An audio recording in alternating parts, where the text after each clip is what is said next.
In the late 1960s, a researcher put a marshmallow in front of a 4-year-old and told her she could eat it now or wait 15 minutes and get 2. The kids who waited, he said, were the ones who would succeed in life. This became one of the most famous studies in the history of psychology. Teachers cited it, parents cited it, self-help books were built around it, and the results shaped how an entire generation raised their kids. But the study never said what everyone thinks it said, and what it actually said is far more interesting and far more uncomfortable than the version you learned in school. To understand what really happened, you have to start with the man who ran it. His name was Walter Mischel, and in 1972, he was a young professor at Stanford University. He had spent years studying something he called delay of gratification, the ability to resist a small immediate reward in favor of a larger one later. He believed this single trait might be the foundation of every form of human success. So he built a test for it. The setup was almost absurdly simple. A child was brought into a small room. On the table in front of them was a single marshmallow, or a pretzel, or a cookie. The choice depended on which treat the child said they liked best. The researcher explained the rules. You can eat this now, or, if you wait 15 minutes without eating it, I'll give you a second one. Then the researcher left the room. A hidden camera recorded what happened next. Some of the children ate the marshmallow immediately. Some lasted a few minutes before giving in, and a small number waited the full 15 minutes. That was the experiment.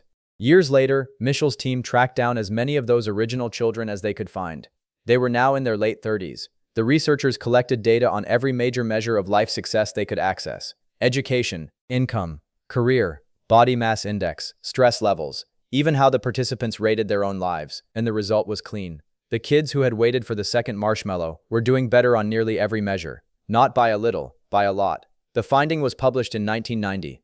It landed like a bomb. It confirmed what every parent in America secretly hoped: that willpower was a teachable skill, that a single moment of self-control in childhood could predict the entire arc of a life. Books were written, TED Talks were given, school programs were redesigned around the idea that kids could be trained to resist that first marshmallow. The message was clean, beautiful, completely wrong. Because here is what almost nobody noticed. In the original study, the children were not randomly selected.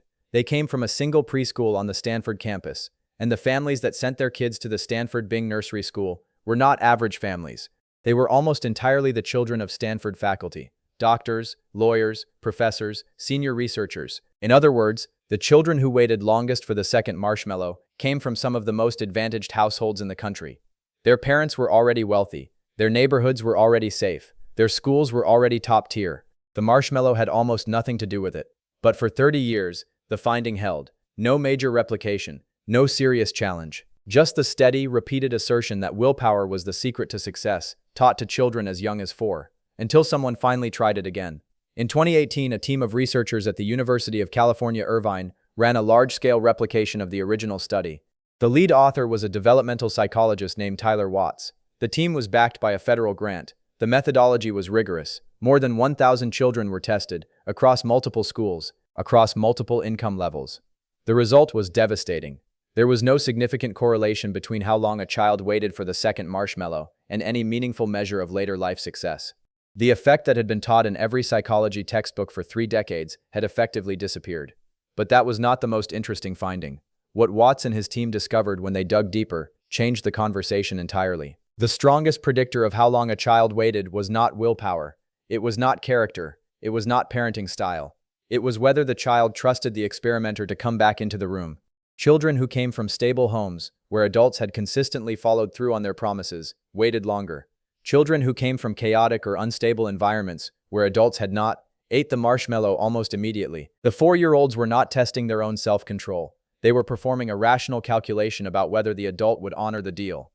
The marshmallow test was never about the child's ability to delay gratification. It was about the child's prior experience of whether adults could be trusted. In the original study, every child had been recruited from the same elite preschool.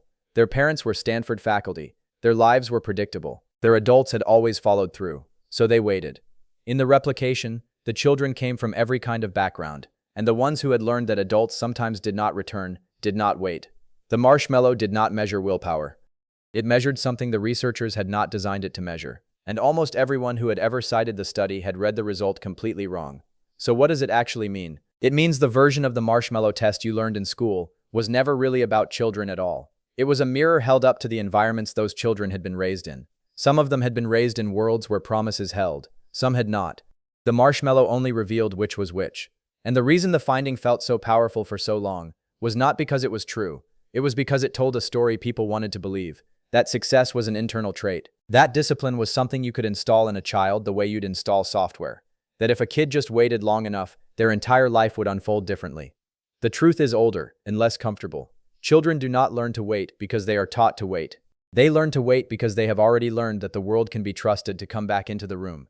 Michel himself spent the last decade of his career trying to correct the record. He said the public had fundamentally misunderstood his work. He said the test had become a Rorschach blot, that people projected whatever they already believed about human nature onto a 4-year-old in a marshmallow. He died in 2018, the same year the replication came out. He never got to see his original finding dismantled. He only got to watch it be loved. We want the world to be simple. We want a 4-year-old's choice in a room with a marshmallow to tell us whether their life will turn out well. We want a single 15-minute moment to contain the entire answer. It does not. But a different answer was sitting in the data the whole time. Not about the children, about us. About what we already believed before we walked into the room. And that one, you cannot unsee.